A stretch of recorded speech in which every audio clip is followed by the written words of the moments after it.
Sasabihin ngayon ng Joey Salceda, walang paglaban. Ipakita mo sa akin, Joey Salceda, na merong building permit, yung transmit, dyan lang, magkakalintikan tayo. Walang building permit. Dito pa lang, anong sasabihin mo ngayon na walang paglaban? Kasi kailangan ng kalaban ng GMA pagdating sa reporting on disasters. Ako naniniwala na ang pagpapanumbalik ng GMA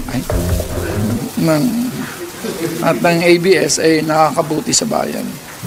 Sana imbitahan mo si Joey Salceda tumupo dito sa tabi ko. Ganun po. Hindi biro-biro ito. Huwag niya sasabihin na walang paglabag ang ABS-CBN. Yun lamang lupa na kinatatayuan nila ngayon. Ako, isa pa po yan. Hindi nga naungkat na yun sapagkat wala, nagsara na ang Congress nun eh. Kung may panahon lamang ako nun. Talagang pati yung National Housing Authority, hinahanap ko yung titulo niyan eh. Nakikita mo sumusulok na naman ang dugo ko eh. Hindi po ko pinanood naman. Kinalkal mo yung masakit sa akin eh. Pagka ganyan talagang makikipagsuntukan ako dyan eh. Tuloy niyo, Kong. Isipin mo hanapin mo yung deed of sale. Ayaw nilang ipakita. Kaya si Joey, alam mo, pagka nagkita kami niyan, sasabihin ko sa kanya, sinungaling ka, Joey, sasabihin ko sa iyo. Hindi mo man lang tinignan ng records ng ng House. Tingnan mo yung record ng 18 Congress. Ito ay pinag-usapan ito halos isang buwan yata ang pinagtalunan. Pagkatapos sa magitan ng isang maiksing pagpapaliwanag ni Congressman Joey Salceda, sasabihin niya na walang nilabag. Napakababaw na pangangatwiran naman ito. Sana imbitahan mo si Joey Salceda tumupo dito sa tabi ko. Yan na, ang malaking problema ni Congressman Joey Salceda na tumatakbo ngayon na gobernador ng Albay. 1,1 kabulaanan. Congressman Joey Salceda. Sana mag-isip ka at kung talagang ikaw ay nagmamahal ka sa bansa mo, sasabihin ko sa iyo ng diretso ito. Mananagot ka, hindi lamang sa iyo mga kababayan sa Albay, mananagot ka sa buong mamamayan ng Pilipinas pag tinuloy mo yan. Ang chismis pa naman to, kapag ka ito'y naibalik, mukhang isa kayo sa mga pinupunteriya nila. Kapag ka ito dahil nag-operate na uli. Paano yun ito? Ulitin mo nga. Ang balita ko, chismis naman ko, kapag ka ito daw, pwede nakapag-operate. Ginagalit lang ako nito. Ayaw na kitang patusin. Ginagalit mo lang ako. Hindi, ang balita ko naman ata, magiging manager sa Telcom. Ako naman ang kukunin manager. Pagtatalunan ba ito? Pagtatalunan po ba ito sa senaryo? Wala na sila. Kasi ako sabi ko nga sa iyo, sa panig ng mga komite ngayon, hindi na natin malaman kung mayroon pang rule of law eh. Kong, kahapon ay pinag-usapan po ito sa social media at ngayon ay nakita rin natin ito pong House Bill number 11252 at ito po inintroduce ni Congressman Joey Sarte Salceda ng Albay. Kong, at ito ay kinakailangan namin ng inyong mga reaksyon sapagkat naging napakalaki po ng papel ninyo noon ukol sa isong ito. Pagka ako mag-comment, bias ako. Pero gusto na rin namin marinig ko ang inyong komento ukol sa bagay na yan. Napaka-bias ka na rin. Opo. Dapat na siguro. Minsan kasi yung pagiging bias kailangan din natin. Anyway, ang titulo po ng kanyang bill, Kong, granting the ABS-CBN Corporation, formerly ABS-CBN Broadcasting Corporation, a franchise to construct, install, operate, and maintain television and radio broadcasting stations in the Philippines and for other purposes. Kong, yan po. Pagkaya mo ng titulo, basahin mo yung, maano lang naman ata, nakita ko na, maikli lang yung explanatory note niya eh. Isa-isayin natin. Una. First paragraph. Opo, medyo malayo-layo ng konti, pero yan, nakikita naman, nakita ba? Ito ba? Sige, medyo malayo yung aking screen. The Securities and Exchange Commission, SEC, and the Bureau of Internal Revenue, BIR, during House deliberations on the ABS-CBN franchise in the previous Congress, certified that the franchise grantee did not violate ownership restrictions. Did not violate, ha? And did not have pending tax liabilities. Mali yan. Kasi babanggay niya dapat yung kabuuan ng records ng 18 Congress. Meron kang nag-appear sa kanila dyan sa Securities and Exchange Commission tsaka yung BIR. Ngunit nung isa-isahin na namin, hindi naman naging blanket authority na wala silang liabilities. Ang totoo niyan, nung ilabas na natin yung kanilang mga eskema na ginamit, para sa ganun, maitago nila yung tunay na halaga ng buwis na dapat ibayad sa ating pamahalaan. Sapagkat gumamit sila ng tax shield eh. Naalala mo yung Big Dipper? Yes po. Na kanilang ginamit. Sa ibang EPSA. Para sa ganun ay maitago nila yung karampatang buwis na dapat ibayad nila sa pamahalaan. Hindi naman nila nasagot yun eh.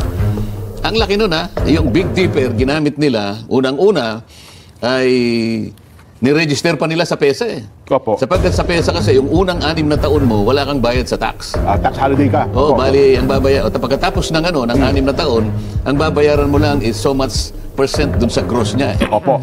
Parang 6% lang. Oho. Hindi kagaya ng isang normal na korporasyon. Kapag nagbayad ka ng corporate income tax, 30% talaga yan. Sa mga yun, sa dami ng ganang, unang-una, hindi man sila karapat dapat na marehistro doon sapagkat hindi naman exporter yung ano na yun eh. Yung Big Dipper na yun. Opo. Maraming komplikasyon ito. At hindi siya nag-export. Ang ginagawa niya, nag-digitalize lamang siya ng content para mapanood sa Netflix at iba pang mga platforma o platform sa iba't ibang mga kaparaanan. Binigyan din niyo po sa hiringan ko, ha? Natatandaan mo yan. Hindi nila nasagot yan. Opo. Sa mga tweet, ginamit nilang parang tax evasion mechanism, strategy. Opo. At kung susumahin mo nga, bilyon ang dapat na ibinayad nila. Oho. Dapat unayan namin lahat ito. Pagkatapos sinasabi nitong Securities and Exchange Commission na wala namang problema sa sa citizenship. Opo, did not violate ownership restrictions, Kong. Yun daw ang sabi. Bakit? Hindi naman siya, nung puntahan namin sa securities, nung ipa-explica namin sa kanila, nung pagtatanungin na namin sila sa yung tinatawag na Philippine Depositary Receipts, napalitaw ko doon na mali, itinago nila talaga. Sabi nila kasi ang bumoboto ay yung ABS-CBN mother company. Itinago nila yon. Nung sabihin ko sa kanila, alam mo ka ako, yung control hindi lamang sa pagboto. Miski yung hindi pagboto, control pa rin yan. Wala isip-isip 34 na truck na abogado ang abogado nila ron. Tama po. Ito ay pinag-usapan ito halos isang buwan yata ang pinagtalunan. Pagkatapos sa magitan ng isang maiksing pagpapaliwanag ni Congressman Joey Salceda, sasabihin niya na walang nilabag. Napakababaw na pangangatwiran naman ito. Sana imbitahan mo si Joey Salceda tumupo siya dito sa tabi ko. Ganun po. Para sa ganun ay mapag-usapan nating mabuti. Hindi biro-biro ito. Huwag niya sasabihin na walang paglabag ng ABS-CBN. Yun lamang lupa na kinatatayuan nila ngayon. Naku, isa pa po yan. Hindi nga naungkat na yun sapagkat wala, nagsara na ang Congress nun eh. Kung may panahon lamang ako nun. Talagang pati yung National Housing Authority, hinahanap ko yung titulo niyan eh. Paano magkakaroon ka ako ng ano yan? Paano makapagtatayo sila ng opisina dyan, ng headquarters? Doon sa main office nila ngayon. Yung lugar na yan ay pag-aari ng tinatawag na Philippine Home Housing Corporation, PHHC. Ito yung forerunner ng National Housing Authority. Yan ay subdivision. Ang may-ari niyan, PHHC. Paano ngayon mabibili nila? Ngayon, ang gusto kong itanong sa may-ari ng ABS-CBN, mabuti na lang. Sabi ko nga sa'yo, bias na ako eh. Nakikita mo, sumusulak na naman ang dugo ko eh. Hindi po ko, pinanood naman kinalkal mo yung masakit sa akin eh. Pagka ganyan eh, talagang makikipagsuntukan ako dyan eh. Tuloy niyo, Kong. Isipin mo hanapin mo yung deed of sale. Ayaw nilang ipakita. Yung bang deed of sale, hindi mo gagamitin pagkatapos para ma-transfer sa iyo ang pangalan mula doon sa naunang may-ari para ma-transfer mo sa sarili mo, hindi mo kakailanganin yung deed of sale. Kailangan yun. O ba tayo nilang iniilitaw ang deed of sale? Maliban na ikaw original na may-ari nun. Hindi, ang tanong ko, bakit ayaw nilang ilitaw? Dahil merong problema yung deed of sale na yun, kaya ayaw nilang ilitaw. Ngayon pa lang sasabihin ko na. Yung may-ari nun, PHHC. Gobyerno. Korporasyon yun. Dapat meron silang resolution na binebenta nila sa ABS-CBN doon sa Lopez, yung naunang Lopez. Ang pumirma lang yung presidente. Walang board. Resolution. Invalid yun. Kung questioning ko yun eh. Pinuntahan ko nga yung mga tinatago nila yung mga titulo. Pagka ako pupunta, nagsisipagtago lahat ang mga usap ko eh. Hanggang ngayon. Pagkatapos sasabihin niya na walang paglabag. Yun daw po sinasabi ng SEC sa magpapatunay ba sa paano yung issue ng national yung citizenship ni Gabby Lopez? Amerikano si Gabby Lopez, pinatunayan niya mismo yun. Ang pinangangatwiranan niya lang, Amerikano ako pero Pilipino ako. Paano ka ako naging Pilipino? Sapagkat ang aking ama ay Pilipino. So ang binabanggit niyang doktrina yung jus sanguinis. Yung by blood. Yung Amerika kasi ay jus soli. So napanganak siya sa Amerika, so ang nag-operate na doktrina, jus sanguinis. Jus soli. Okay. Kaya American citizen, napanganak sa Boston, 1963. No, 1952 yata. Kasi yung tanda ni Nelson. Boston, Massachusetts. Bakit ka ako hindi mo ka ako inirehistro yung iyong birth sa Amerika? Palagay mo, ikaw kasi bata ka pa, so kapapanganak mo lang, hindi ko naman hinihingi sa'yo ikaw mag-rehistro ng iyong pagkapanganak. Pero yung tatay mo, yung nanay mo, ba't hindi ka nirehistro sa pinakamalapit na konsulada? Hindi niya masagot. O palagay mo na, nung ikaw ay magkaisip Yan. na nag-aaral ka na, alam mong Pilipino ka, bakit hindi ka nirehistro? Kahit na late registration pwede naman. Pwede naman, opo. Nakuha mo lang, naisip mo lang na gumawa siya ng paraan na ma-recognize siya sa Filipino citizen, mahigit na 4 na taon nang nakakaraan. Bakit? 40 taon mahigit. Oo. Opo. Sa mga kapatid, parang ano mo lang, parang belated afterthought mo lang yan. Parang, siguro magagamit mo lang na convenience dahil paruot parito ka rin dito sa Pilipinas. Tama po. Pero kahit kailan, hindi mo ni-renounce ang iyong citizenship. Sa pinangangaturan niya, kahit na Amerikano ako, Pilipino naman ako. Opo. Paano ka nga naging Pilipino? Dahil ang tatay niya ay Pilipino. Ngunit, sabi ko, walang naipakita ang tatay mo na nung ikaw ay napanganak. Nung ikaw ay napanganak, kasi ang applicable na Constitution, 1935 Constitution, dapat yung ama mo Pilipino. Okay. Dapat sana nung napanganak ka, pinakita mo na yung tatay mo Pilipino pa rin. Kasi may chance na Amerikano ng tatay niya. Kasi nung nandun siya sa Boston, nag-aaral sa isang military school o university yung tatay niya. O ba tayo mong ipakita? Maraming questionable dito. Ngayon, palagay mo na Pilipino ka. Tatanggapin ko sandali na Pilipino ka. Pero, tanggapin mo rin na Amerikano ka. Oo, kaya. Mali ka din. Walang sinasabi ng saligang batas na 100% Pilipino pero may kasama pang isang Amerikano. Walang sinasabi. Ang sinasabi lang ang pagmemayari 100% na Pilipino. Ayun. Wala siyang sinabi na isangkot mo ang yung pagiging Amerikano. Nakalagay pa rin, sabi niya, did not have pending tax liabilities doon po sa pinabanggit. Pinagtatanong namin yan. Hindi, kaya lang na po nagawa yun doon po sa isang ganito. Meron lang isang lugar na hiningan ng parang testimony. Hindi blanket authority. Kaya nga nung usigin na namin siya doon sa Big Dipper, wala na silang maisagot doon eh. Wala silang maisagot doon. At sa second paragraph.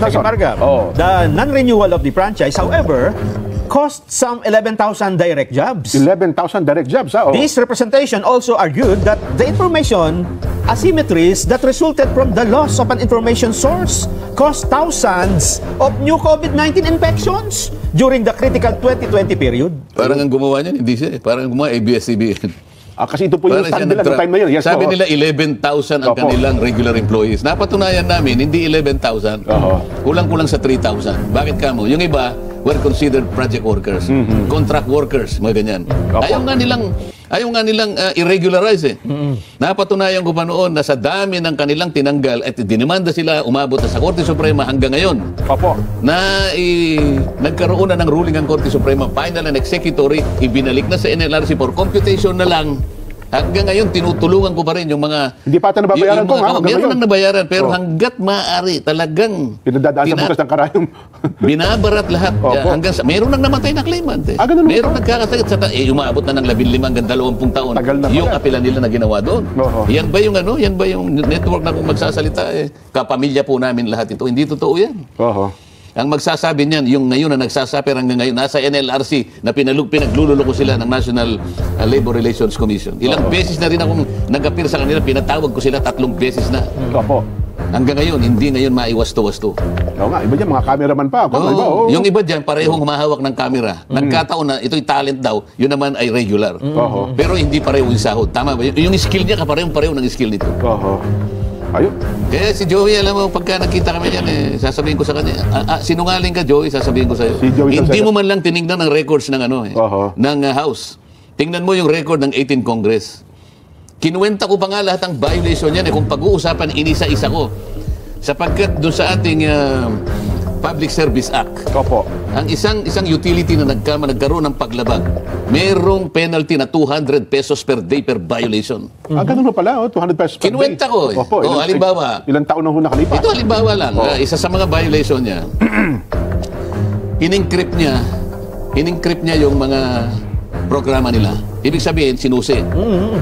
Alalahanin ninyo yung kanyang... May oras pa ba tayo? Nakalak po naman yung mahaba pa ko. Baka mamaya magalit sa atin ang mga sumubra na tayo. Hindi po. Okay po, tuloy natin yan. In-encrypt nila yung contents nila. Ibig sabihin... Hindi pwedeng panoorin. Hindi pwedeng panoorin kapag hindi ka bumili ng black box. Tama kayo. Ito yung... alam mo yung black box. Ang black box ay 2,500 pesos per unit. Sabi ko sa kanila, bakit mo ginawa yan? Yung prangkisa na pinirmahan mo na ginrant sa'yo ng Estado, free to air. Ibig sabihin, mag-broadcast ka libre. Libre naman kanya. Ba't mo? Nilibre mo kasi nagbenta ka ng 2,500. Bumili ka ng black box sa raw na hindi galing sa kanila, hindi mo papanood kahit may black box ka. Kasi dapat black box ng ABS-CBN. Tama po. So ilang milyon yung inano niya? Ilang milyon yung kanyang ibinenta? 2,500 bawat isa. Ilang milyong pamilya ang binentahan. Inisa-isa ko ng 200 yan. Pagkatapos yung mag-migrate sila from analog to digital. Opo. Sinabi ng NTC sa kanila, okay, bibigyan kayo namin ng 3 months to migrate from analog to digital. Pagkatapos nito, lahat ng equipment na ginamit nyo, pinahiram nila yung Channel 43. No? Opo. Dito nyo gamitin para sa ganun makalipat kayo doon. Pagkatapos ng 3 buwan, lahat ng equipment na yan i-re-export ninyo. Yun ang usapan eh. Pero 3 buwan ang testing period. Okay. Demonstration period ang tawag dyan. Pero ilang taon na ito na alam ko pa eh. Opo. Yung iba na yung mga detalye nakakalimot. Pero yung iba, pagkatapos sabi niya ganan, ibenta mo, export. Hindi nila na-export, binilang ko uli yung mga yan. Opo. Sabi niya 3 months lang. Alam mo kung kailan tumagal yon? Hindi formal, 4 na taon at 3 buwan. Kinuwenta ko na naman yan. So, ano sabi ng NTC? Kasi sumulat sila. Mr. NTC, pwede po ba kami magpalabas ng yung boxing po ng Pilipino tsaka Mexicans? Opo, Manny Pacquiao yata yun. Opo. Sabi na hindi pwede. Wala pa kayong yung tinatawag na CAS, yung Pay-per-view. Yung pay-per-view, wala pa tayong regulasyon. Alam mo yung problema kasi, sabi gano'n, mabilis ang technology. Hindi tayo makasunod yung regulatory, kasi regulatory ang NTC, ang bilis-bilis ng technology. Ang bagal ninyo eh, gano'n ang nila. Sinisi, ang bagal ninyo eh. Hindi kayo makaabot sa amin. Hanggang sa dumating yung Pacquiao fight. Sayang na yung chance, parang gano'n po. At saka yung negro, si Kawili, ang pangalan kalaban ni Pacquiao. Si Mayweather. Ayan. Sinabi ng ganito, huwag kayong magpapaano. Huwag kayong talagang, wala pa siya yung, ano na pa si CIS, nakalimutan ko. Sumulat sila kunwari ng April 30. O April 1. Ang laban ng Mayweather at saka ng Manny Pacquiao parang May 15 or something, nakalimutan ko na. Ito naman kasing kabagalan ng NTC, hindi kaagad nasagot. Okay. Ngayon, nakapagbenta na sila nung fight na yun. Milyon na yun. Ang sinabi na hindi kayo pwede. Nung sumagot, 1 linggo na lang mag-iilapan na. Ang sabi ng ABS-CBN, hindi na po namin pwedeng i-atras ito. Nasingil na po namin sa ganito yung ganito. Nakapagbayad na po. Ba't hindi nyo ibalik na lang, hindi ba? Sa kasakiman nila, balik bayad. Ay, hindi po kanya. Nilabag nila. Walang tuntunin. Pinilit nila yan. Kaya nung sinuma ko lahat ang mga bahagi nito, isa lang ang channel nila.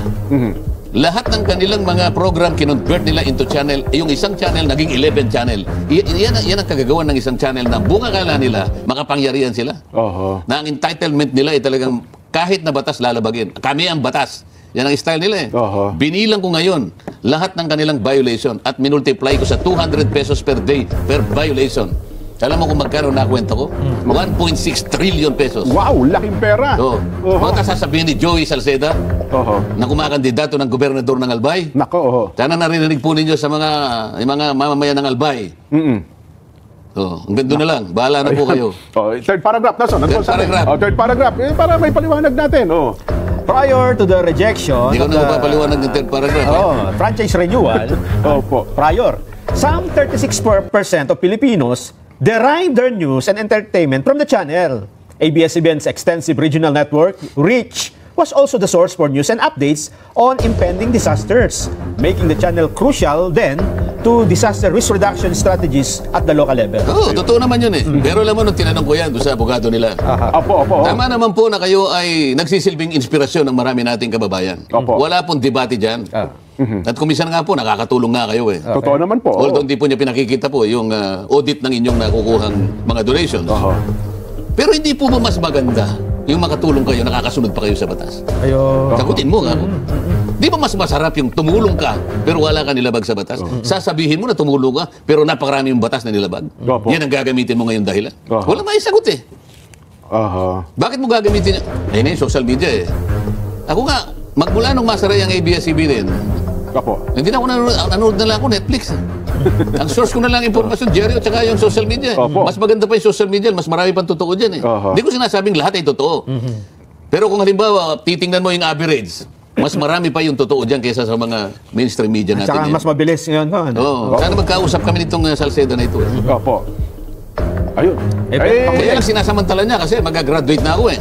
Ayun na nga po, Kong. Hindi, ang balita nga natin, Kong, hanggang papaspasan daw ata ito hanggang bago magsimula pang itong mga buwan na ito, Kong. Pwede ba nilang gawin yun? Nagbukas sa address. Bahala sila, mananagot sila sa ating mamamayan. Ibig ko sabihin, ibibigay nyo ba yan nang hindi man lang nila itinutuwid ang mga pagkakamali na aming napatunayan sa pamagitan ng isang masusi at mahabang pagtalakay ng mga problemang kasangkot ng kanilang paghingi ng renewal noong 2000. Year 2000. Isipin mo kasagsagan ng COVID-19, yan pa yung aming pinag-uusapan. Totoo po, Kong. May mga hearing noon kayo, marami nakamaskara pa kayo dyan, Kong. Pero pantay ang labanan, patas ang labanan, hindi kagaya ng Quadcom. Sapagkat ang abogado nila, sinasabi ko sa iyo, everyday ibang set. Totoo po. Battery of lawyers ang kaharap doon. Talagang baterya, di baterya talaga. Yung last part, masasabi ba natin hindi patas sa labanan? At saka nakapagkukonsulta. At marami pa silang ginagamit na kagaya ng gamit mo ngayon. Samantalang ako, yellow pad lang ang gamit ko. Ito to, yung pinakamagaling huli. Yung pinakahuli. Yung pinakahuli. Yung sabi niya. Given the merits of renewing the franchise, as well as the clarifications made by the government agencies niliwanag doon ng mga government agencies, over certain allegations against the grantee, this representation urges Congress to reconsider the non-renewal of the franchise by the previous Congress. In view of the foregoing, the approval of this bill is urgently sought. Urgently sought? Joey Sarte Salceda. Sagutin mo, Jen. Yan na, ang malaking problema ni Congressman Joey Salceda na tumatakbo ngayon na gobernador ng Albay. 1,000 kabulaanan. Congressman Joey Salceda. Sana mag-isip ka at kung talaga ikaw ay nagmamahal ka sa bansa mo, sasabihin ko sa iyo ng diretso ito. Mananagot ka, hindi lamang sa iyo mga kababayan sa Albay, mananagot ka sa buong mamamayan ng Pilipinas pag tinuloy mo yan. Yan masasabi ko lang sa kanya. Mukhang, well, Kong ha. Sana nakikinig ka. Sana, tingnan natin to kasi may mga bali-balita nga tayo talagang pagkahain to at pagdating daw po ata sa Lunes ng opening ay pagang isa sa papaspasan daw ata nila ito. Ilitaw natin ngayon yung kanilang yung pilitin natin ngayon sinuhin. Nasaan yung nasaan yung titulo ninyo diyan? Yung lupa. Oo nga pala. Alam mo ba na isa sa napatunayan na nagkulang lang ng panahon, namatay kasi si Congressman Datol. Sa yung kukuha ng certification. Pati yung kanilang transmitter diyan ay walang building permit. Saan ka naman nakakita pinakamataas na transmitter sa ating bansa? Ginawa yan ng walang building permit. Kaya nga dati nag-iisip. Sinasabi ko sa inyo, pagka pinakamakapangyarihan, pinakama-influensyang network, walang batas-batas sa kanila. Magtatayo ka lang ng barong-barong, may building permit ka eh. Kahit ano lang, dito sa higpit ng sa Quezon City, ito magtatayo ka ng napakataas na transmitter, walang building permit. Diyan mo susukatin kung anong klaseng mga tao yan. Sasabihin ngayon ng Joey Salceda, walang paglaban. Ipakita mo sa akin, Joey Salceda, na mayroong building permit, yung transmit. Diyan lang, magkakalintikan tayo. Hanggang ngayon ba? Wala pa rin building permit? Ipalitaw nila. Maaaring nagkaroon na siguro ngayon. Pero nung ginawa yun, yung sinasabi natin. Naalala ko ngayon ko kasi ang guest na doon, si dating Pangulong Erap eh. Dati pa, nung nalaman ha? Pinacheck, kaya nga nalaman yan eh. Alam mo na, presidente yan. Pupunta dyan. Ngayon, naging basic na sa yung mga staff, titingnan mo na. May building permit. May kaibay, ganyan. Kaya alam mo, nung pinakita, wala silang may pakitang building permit. Wala pa ng building permit. Dito pa lang anong sasabihin mo ngayon na walang paglaban? Nako. Ibig mo sabihin, isang certification na manggagaling sa Securities and Exchange Commission, sapat na yon? Humarap sa amin ang Securities and Exchange Commission. So pero pagka ito inihain, Kong, ano po ito? Pagtatalunan ba ito? Pagtatalunan po ba ito sa plenaryo? Wala na sila. Kasi ako sabi ko nga sa iyo, sa panig ng mga komite ngayon, hindi na natin malaman kung mayroon pang rule of law. Kasi ang isa sa mga dagdag na hindi naman ako member dyan. Baka mamaya, huwag nyo nang pagsalitain din yan. Ganon? Baka harangin na ako dyan. Hindi na ako makakaupo dyan. Ganon ho baga? Hindi ba tinangka nilang huwag na akong pagsalitain? Isipin mo, tinanggal nila ako sa lahat ng aking membership sa komite. Ang pagkakakala ko naman, habang ako ay isang miyembro pa rin ng Kamara, pwede pa. May karapatan naman akong umupo doon. At mag-participate sa kanilang pagtatalo. Sabi ko doon sa aking staff, ipalista mo ako, gusto kong magtanong. Bumalik sa akin yung staff ko after 3 minutes. Sir, sabi po ng COMSEC, hindi po kayo pwedeng isali doon sa list of interpellators. Bakit daw? Hindi raw po kayo member. Sige, hayaan mo na ako, i-raise ko mamaya. So, ang una kong ni-raise, Mr. Chair, ano po ba ako yung legal basis ng ating COMSEC na pagkakasabi niya na ako po hindi na pwedeng magpalista dito sa committee ito sapagkat ako po hindi na member. Hindi niya sinagot. Nang sinabi na lang, I will include you, Your Honor. Huminto na ako. Oo nga naman. Ba't kinakailangan ko bang ilaban sa lahat ng pagkakataon kung makakapagsalita ko? Hindi. wala na ako ng gana eh. Kaya hanggat mapipigil kayo, Kong, pipigilin kayo. Anong klaseng ano ito? Anong klaseng kongreso? Ngayon pa namang ako'y kahuli-hulan ko na dito sa kongreso. Ngayon ko pa nakita. Nako. Itong uri ng mga... talagang ano eh. Talagang... Ang chismis pa naman, Kong, kapag ka ito'y naibalik, mukhang isa kayo sa mga pinupuntirya nila. Kapag ka ito daw nag-operate na uli. Paano ngayon ito? Ulitin mo nga. Ang balita ko, chismis naman, Kong, kapag ka ito daw pwede nakapag-operate. Ginagalit lang ako nito. Ayaw na kitang patusin. Ginagalit mo lang ako. Hindi, ang balita ko naman ata, magiging manager na sa Kanila, ako naman ang kukunin nga manager. Baka mabalik ito.